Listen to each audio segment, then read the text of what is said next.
बिजली आई, बिजली मिली तो बिजली।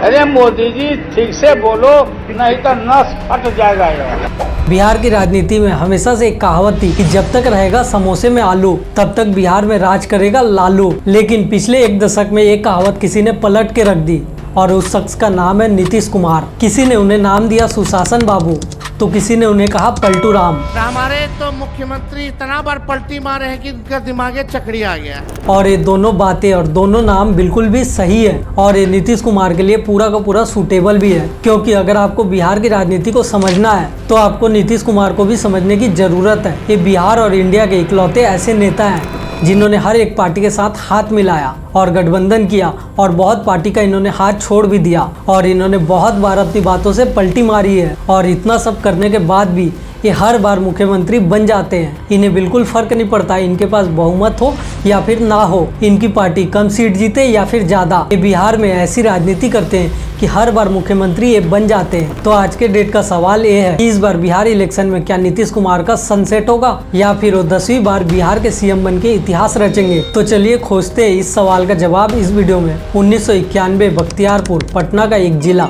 यहाँ पे एक आम परिवार में नीतीश कुमार का जन्म हुआ। इन्होंने बिहार कॉलेज ऑफ इंजीनियरिंग से इलेक्ट्रिकल इंजीनियरिंग की पढ़ाई करी, पर उस समय किसे पता था ये इंजीनियर आगे चल के सत्ता में इंजीनियरिंग करेगा। ये इंदिरा गांधी के इमरजेंसी के टाइम कई बार जेल भी गए और उसके बाद जनता दल से लेकर लोक दल हर एक पार्टी में इन्होंने जगह बनाई। 1985 में पहली बार एमएलए बने और उसके बाद 1989 में इन्हें लोकसभा भेजा गया। ये अपने कैरियर में रेल मंत्री और एग्रीकल्चर मंत्री भी बने, लेकिन बिहार इनकी नजर में हमेशा से चढ़ा रहा, जैसे अर्जुन की नजर में मछली की आंख चढ़ गई थी। और उसके बाद 2005 में लालू प्रसाद के 15 साल के शासन के बाद बिहार में एक नई सुबह आई। नीतीश कुमार ने सत्ता संभाली और वहाँ पे बहुत प्रचार किया कि लालू हटाओ और बिहार को बचाओ। उसके बाद वहाँ पे सड़कें खुली, स्कूल खुली और पुलिस अपनी ड्यूटी पे वापस लौट आई। महिलाओं के लिए साइकिल योजना, पोशाक योजना और 50% पंचायत में रिजर्वेशन लाया गया। और धीरे धीरे इन्होंने इतना ज्यादा काम कर लिया कि बिहार में ये सुशासन बाबू कहलाने लगे।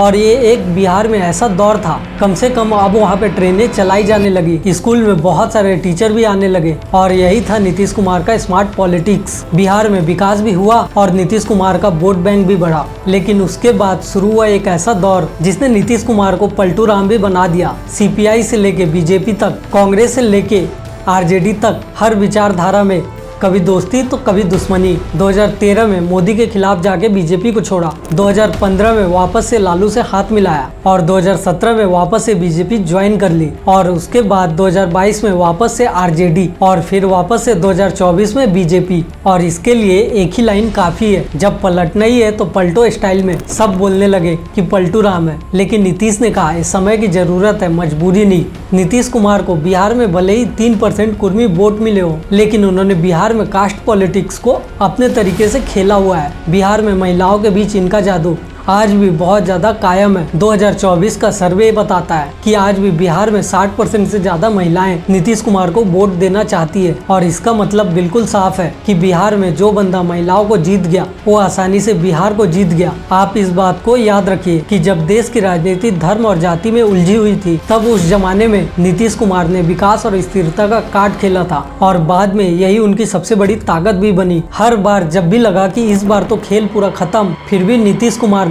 हर बार बहुत ही अच्छे से वापसी की। 2000 में ये सिर्फ एक हफ्ते के लिए सीएम बने और उसके बाद 2005 से ये लगातार सत्ता में बने रहे। कभी बीजेपी से लड़ के कभी नहीं हारे, कभी लालू से भिड़ के डरे नहीं। आज तक बिहार में जेडीयू कभी अकेली सत्ता में सरकार नहीं बना पाई। लेकिन ये एक बहुत बड़ी सच्चाई है कि हर बार सीएम की कुर्सी पे बस एक आदमी बैठा, जो कि है नीतीश कुमार। बीजेपी ने बिहार में अपनी सरकार चलाई, लेकिन यहाँ पे इंजन था तो नीतीश कुमार का। तो यहाँ पे जितनी बार उनको हराया जाता था, वो कम सीट आने के बाद भी हर बार सत्ता में वापस आ जाते थे। अब आप ऐसा सोचो कि इस आदमी को राजनीति का कितना अच्छा अनुभव होगा, कैसे कम सीट आने के बाद भी ये सत्ता में वापस से आ जाता है। आज 20 साल बाद भी बिहार अभी तक बॉस्टन नहीं बना है, लेकिन ये एक सच्चाई है कि पहले जंगल राज से निकल के बहुत ज्यादा संभल गया है। और नीतीश की सबसे बड़ी विरासत भी यही है। कुछ भी आप बोल लो, लेकिन इस बात से इनकार नहीं किया जा सकता कि बिहार में नीतीश कुमार ने काम तो किया है। स्थिरता, महिलाओं का सशक्तिकरण और सोशल जस्टिस पर आज के समय में अब उनकी हेल्थ, उम्र और थकान सबके ऊपर एक सवाल है।